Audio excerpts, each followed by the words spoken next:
Hello दोस्तों, आज हम बात करेंगे क्वांटिटेटिव एनालिसिस, ऑर्गेनिक केमिस्ट्री का एक टॉपिक।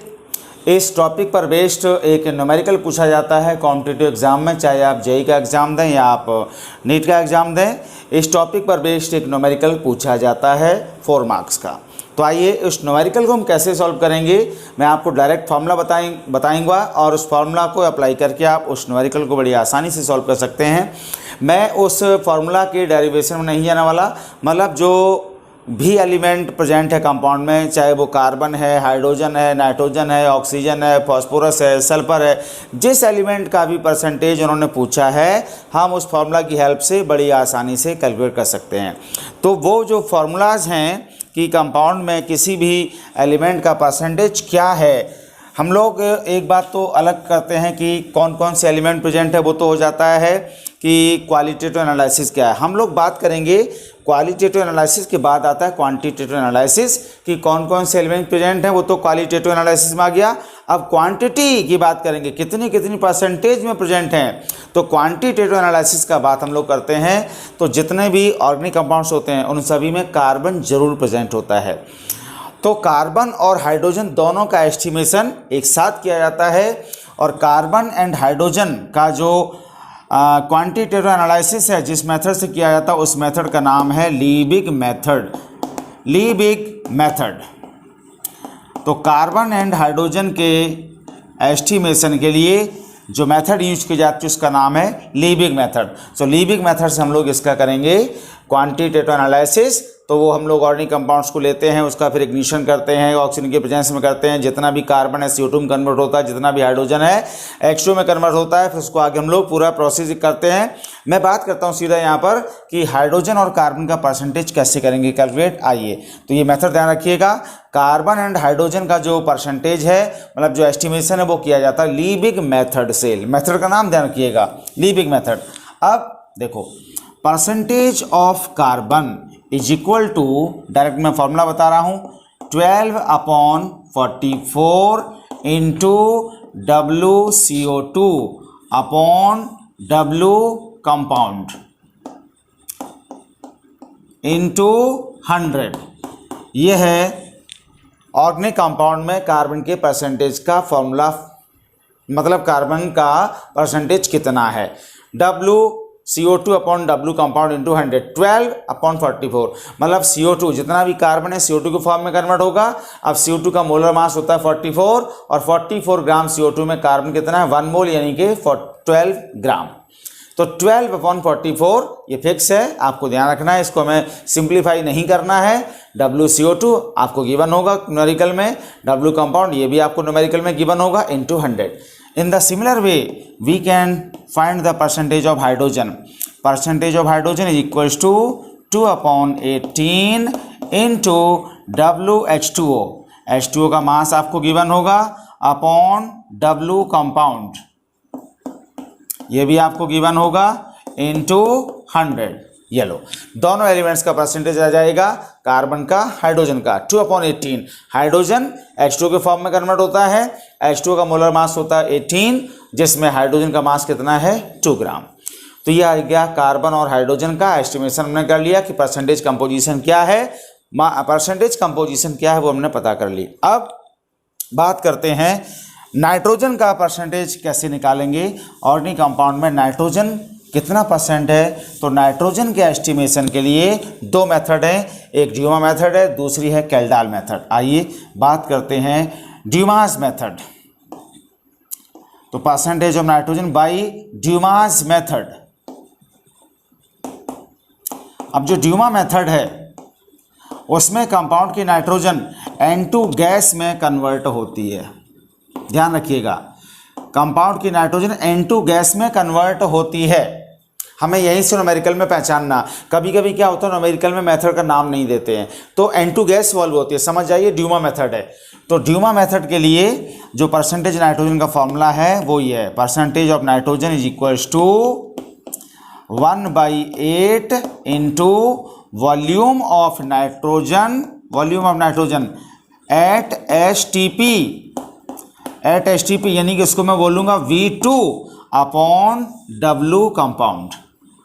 अपॉन डब्लू कंपाउंड, ये सब कुछ सिंप्लीफाई किया हुआ है, हमें आगे कहीं कोई 100 से मल्टीप्लाई वगैरह कुछ नहीं करना है, ऑलरेडी ये सिंप्लीफाइड फॉर्म में है। So percentage of nitrogen equals to 1/8 into volume of nitrogen at STP, that is V2। अब ये V2 कैसे फाइंड करेंगे, आइए V2 फाइंड करने के लिए कंबाइंड गैस लो लगाएंगे, यानी कि P1 V1 upon T1 is equal to P2 V2 upon T2।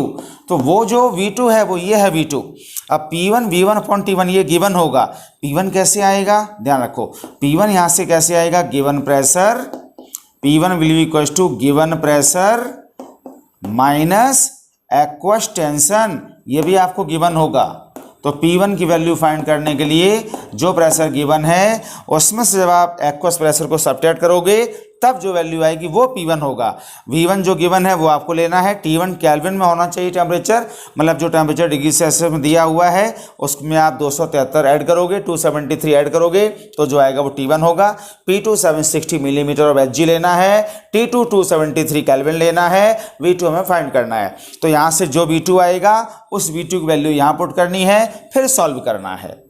कभी कभी क्या होता है कि ये जो एक्सपेरिमेंटल कंडीशन है वो नहीं देते हैं, तो जो नाइट्रोजन का वॉल्यूम दिया हुआ है, इतनी नाइट्रोजन इवॉल्व हुई, तो जो वॉल्यूम दिया हुआ है उसी वॉल्यूम को यहाँ पुट कर देंगे और सॉल्व कर लेंगे, आंसर आ जाएगा।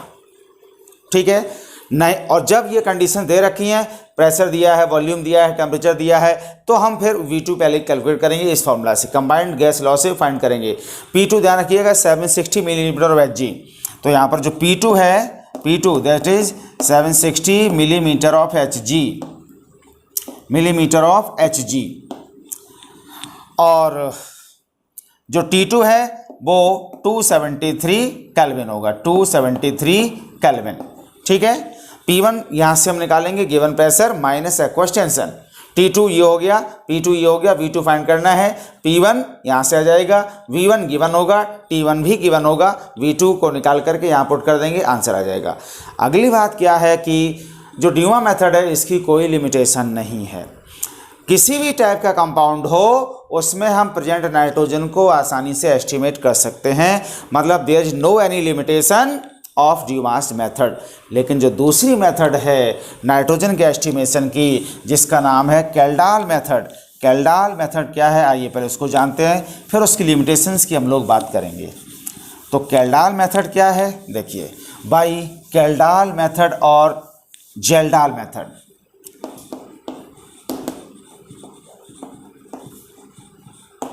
बाय कैल्डाल मेथड, इसमें कंपाउंड की नाइट्रोजन अमोनिया गैस के फॉर्म में रिलीज होती है, अमोनिया गैस के फॉर्म में रिलीज होती है कैल्डाल मेथड।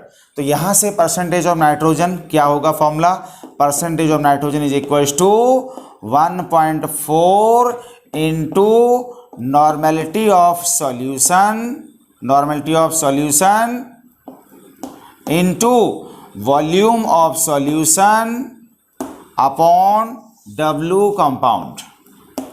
ये है कैल्डाल मेथड का फॉर्मूला। मल्टीप्लाई नहीं करना 100 से, क्योंकि हमने ऑलरेडी सबको सिंप्लीफाई कर रखा है। 1.4 into normality of solution resultant solution into volume of resultant solution upon W compound. मान लो एसिड और बेस को मिलाया गया, अमोनिया को हमने पास किया H2SO4 में, तो यहाँ पर जो फाइनल सॉल्यूशन बना उसकी नॉर्मेलिटी, जैसे मान लो एसिड और बेस को मिलाया गया तो इस केस में जो N3 आएगा नॉर्मेलिटी ये आएगा N1V1 minus N2V2 upon V1 plus V2। ये इसकी बात कर रहा हूँ मैं, ये नॉर्मेलिटी जो होगी वो N3 की यहाँ वैल्यू पुट करनी है, नॉर्मेलिटी ऑफ सॉल्यूशन ये फाइनल है और V1 प्लस V2 ये फाइनल वॉल्यूम होगा, मतलब volume of resultant solution V1 plus V2। Normality ये हो जाएगी, मान लो दो सॉल्यूशन को मिक्स किया गया तो N3 जो आएगी उसकी बात कर रहा हूँ मैं, या मान लो दो सेम नेचर के हैं तो ऐड किया गया, तो ध्यान रखिएगा normality of resultant solution volume of resultant solution upon W compound, ये गिवन होगा 1.4। अब नॉर्मेलिटी यहाँ निकाल लेंगे, ध्यान रखना ये एक इंपॉर्टेंट बात है, नॉर्मेलिटी ऑफ रिजल्टेंट सॉल्यूशन है ये, नॉर्मेलिटी ऑफ रिजल्टेंट सॉल्यूशन। मान लो एक एसिड और बेस से दोनों को मिक्स किया गया तो फॉर्मूला ये आएगा, रिजल्टेंट सॉल्यूशन की नॉर्मेलिटी ये है N3 ऐसे निकालेंगे, N1V1 हायर वैल्यू होती है, N2V2 लोअर वैल्यू होती है। मतलब नॉर्मलिटी और वॉल्यूम का प्रोडक्ट जिसका हाई होगा वो N1V1 होगा, नॉर्मलिटी और वॉल्यूम का प्रोडक्ट जिसका लोअर होगा वो N2V2 होगा। एक और बात, मोलैरिटी यहाँ गिवन होगी आपको तो N फैक्टर से मल्टीप्लाई कर देना, नॉर्मलिटी आ जाएगी, ध्यान रखिएगा इस बात का। अब कैल्डाल मेथड की यहाँ पर लिमिटेशंस हैं। There are 3 limitations of Kjeldahl method. Number 1, अगर कंपाउंड में नाइट्रोजन NO2 ग्रुप के फॉर्म में है या कंपाउंड में नाइट्रोजन डाइएजो ग्रुप के फॉर्म में है, या कंपाउंड की नाइट्रोजन रिंग के फॉर्म में है, तो कैल्डाल मेथड सूटेबल नहीं है। There are 3 limitations of Kjeldahl method. अगर कंपाउंड की नाइट्रोजन नाइट्रो ग्रुप के फॉर्म में है या डाइएजो ग्रुप के फॉर्म में है या रिंग के फॉर्म में है, तो उस केस में कैल्डाल मेथड एप्लीकेबल नहीं है, क्योंकि इन ग्रुप की जो नाइट्रोजन है वो अमोनिया गैस के फॉर्म में कन्वर्ट नहीं होती है। इसलिए there are 3 limitations of Kjeldahl method. Dumas method की कोई लिमिटेशन नहीं है। So Dumas method is the best method for the quantitative analysis of nitrogen. Okay, आइए अब अगला जो एलिमेंट है दैट इज हैलोजन की बात करेंगे। हैलोजन्स का, हैलोजन में क्लोरीन है, ब्रोमीन है, आयोडीन है। तो हैलोजन का जो एस्टिमेशन किया जाता है वो कैरियस मेथड से। अब कैरियस मेथड देखो क्या है, कैरियस मेथड। तो जो कैरियस मेथड है this is applicable for the estimation of halogen, phosphorus and sulphur. इन तीनों एलिमेंट्स का एस्टिमेशन कैरियस मेथड से होगा, हैलोजन का, फास्फोरस का, सल्फर का। तो पहले हम लोग बात करते हैं यहाँ पर क्लोरीन का।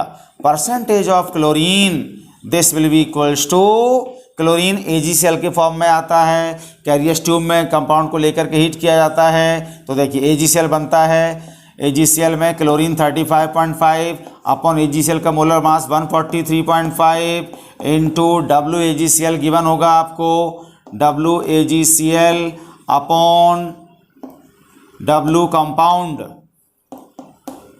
इंटू 100, ये आ गया क्लोरीन का। AgCl का मास गिवन होगा, कंपाउंड का मास गिवन होगा, और AgCl का मोलर मास होता है 143.5, AgCl में क्लोरीन है 35.5, ये फॉर्मूला लगा दीजिए, वैल्यू पुट कर दीजिए, सॉल्व कर लीजिए, क्लोरीन का परसेंटेज आ जाएगा। अगला है परसेंटेज ऑफ ब्रोमीन। ब्रोमीन का परसेंटेज कैसे आएगा, तो ये आएगा AgBr के फॉर्म में 80/188 इंटू WAgBr सिल्वर ब्रोमाइड का weight upon W compound into 100। AgBr का मास गिवन होगा, कंपाउंड का मास गिवन होगा, वैल्यू पुट करेंगे, फॉर्मूला में सॉल्व करेंगे, आंसर आ जाएगा। AgCl का वाइट प्रेसिपिटेट होता है, AgBr का पेल येलो प्रेसिपिटेट होता है। अब AgBr में सिल्वर का 108 और ब्रोमीन का 80, तो 108 प्लस 80 188 हो गया, और ब्रोमीन का 80 हो गया। अब देखिए परसेंटेज ऑफ आयोडीन। आयोडीन का मोलर मास होता है 127, सो 127 अपॉन 108 प्लस 127 235 हो गया, इंटू WAgI सिल्वर आयोडाइड के फॉर्म में आएगा iodine, WAgI upon W compound into 100 yellow. Silver iodide का वेट गिवन होगा, ऑर्गेनिक कंपाउंड का वेट गिवन होगा, वैल्यू पुट करेंगे, सॉल्व करेंगे, आंसर आ जाएगा। तो क्लोरीन, ब्रोमीन, आयोडीन के एस्टिमेशन के लिए कैरियस मेथड। फास्फोरस सल्फर के लिए भी है, बस ये ध्यान रखना है। AgCl क्लोरीन AgCl के फॉर्म में, ब्रोमीन AgBr के फॉर्म में, आयोडीन AgI के फॉर्म में प्रेसिपिटेट होता है।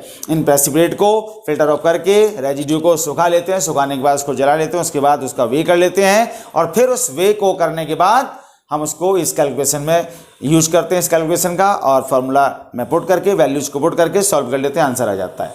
अब एक कंडीशन यहाँ पर है कि जो फ्लोरीन है उस फ्लोरीन का एस्टिमेशन इस मेथड से नहीं कर सकते। रीजन है उसका, जो फ्लोरीन है वो सिल्वर के साथ कंबाइन करके AgF बनाएगा, but AgF is highly soluble है, तो इसका प्रेसिपिटेट ही नहीं बनेगा, और जब इसका प्रेसिपिटेट नहीं बनेगा तो फिर एस्टिमेशन नहीं हो पाएगा इसका। सो AgF cannot be precipitated, therefore fluorine cannot be estimated by this method. अगला देखिए परसेंटेज ऑफ सल्फर। सल्फर का एस्टिमेशन किया जाता है बाई कैरियस मेथड, और ये फॉर्मूला इसका ये परसेंटेज बेरियम सल्फेट के फॉर्म में आता है सल्फर, और बेरियम सल्फेट में सल्फर होता है 1 मोल यानी कि 32/233 into WbSO4, W barium sulphate given होगा अपॉन W कंपाउंड गिवन होगा इंटू 100।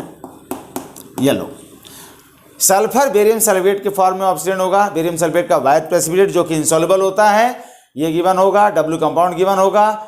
1 मोल बेरियम सल्फेट में 32 ग्राम बेरियम सल्फेट 32 ग्राम सल्फर है, और 233 पूरे का मास है। बेरियम का 137, सल्फर का 32 और ऑक्सीजन का 16 × 4 64, सब ऐड करोगे तो 233 आ जाएगा।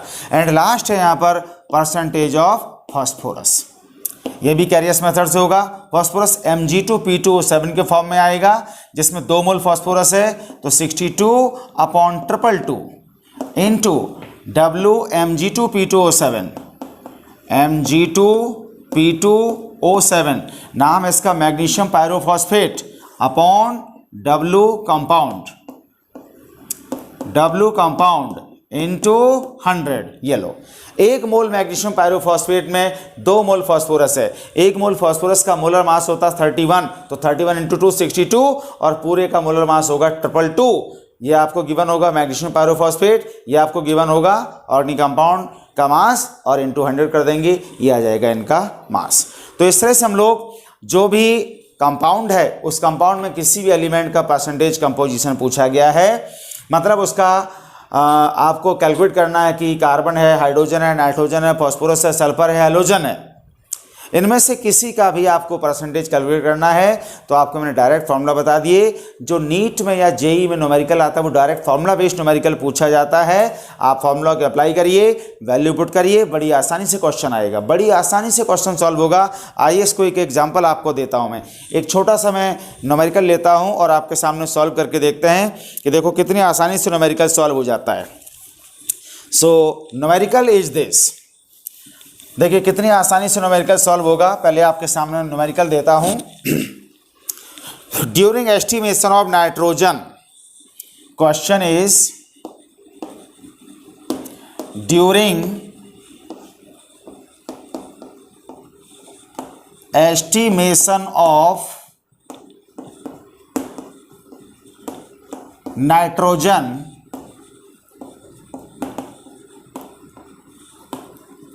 during estimation of nitrogen present in an organic compound, present in an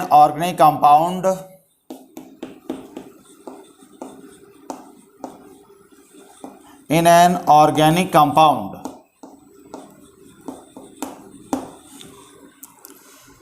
by Kaldal's method.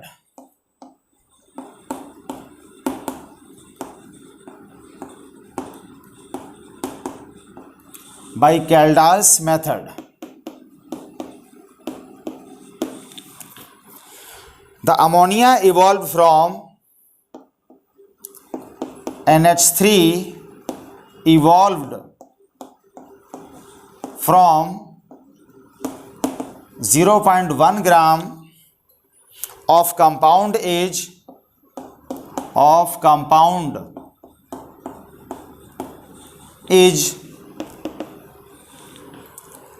neutralized by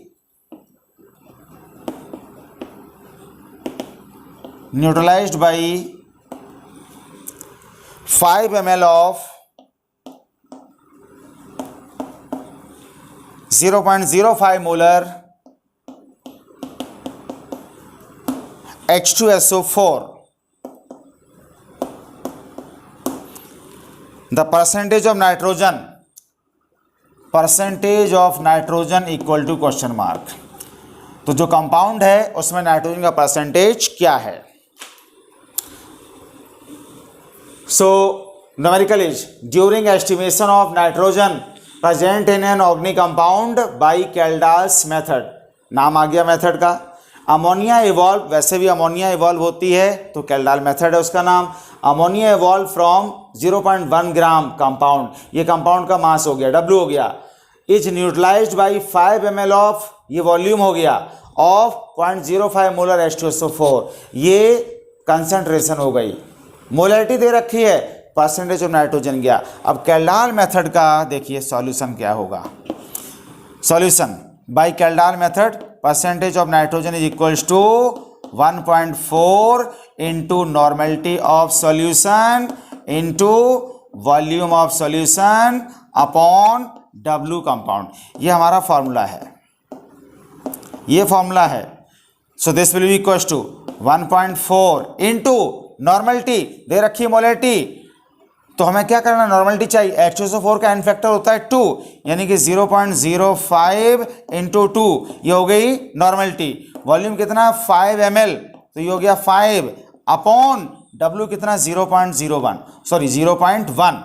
इसको जब आप सॉल्व करेंगे तो अपने आप सॉल्व करने पर जो आंसर आएगा वो 7% आ जाएगा। Answer is 7%। This is the answer. बड़ा आसानी से हम सॉल्व कर सकते हैं। मतलब ये हुआ कि आप कोई सा भी न्यूमेरिकल दिया जाए झट से आप सॉल्व कर सकते हैं। तो ये हमने आपको कार्बन, हाइड्रोजन, नाइट्रोजन के 2, फास्फोरस, सल्फर, हैलोजन के 3, हमने 10 फार्मूला आपको बताए केवल। ये 10 फार्मूला तैयार करने में आपको 10 मिनट लगेंगे। 10 मिनट में आप 4 नंबर के क्वेश्चन बड़ी आसानी से तैयार कर सकते हो। और आता है, ये क्वेश्चन पूछा जाता है, क्वांटिटेटिव एनालिसिस पर बेस्ड ये क्वेश्चन पूछा जाता है। तो 10 मिनट का आप टाइम दीजिए और ये न्यूमेरिक फार्मूला आप तैयार कीजिए। न्यूमेरिकल जरूर आता है, आसानी से आप तैयार कर सकते हैं और आप 4 मार्क्स जो हैं आसानी से आप गेन कर सकते हैं। तो ठीक है, उम्मीद करता हूं कि आपने सीखा होगा, समझ लिया होगा और आने वाले एग्ज़ाम में चाहे वो जेई का हो या नीट का हो, बड़ी आसानी से आप ये 4 मार्क्स गेन कर सकते हैं। Okay, thank you.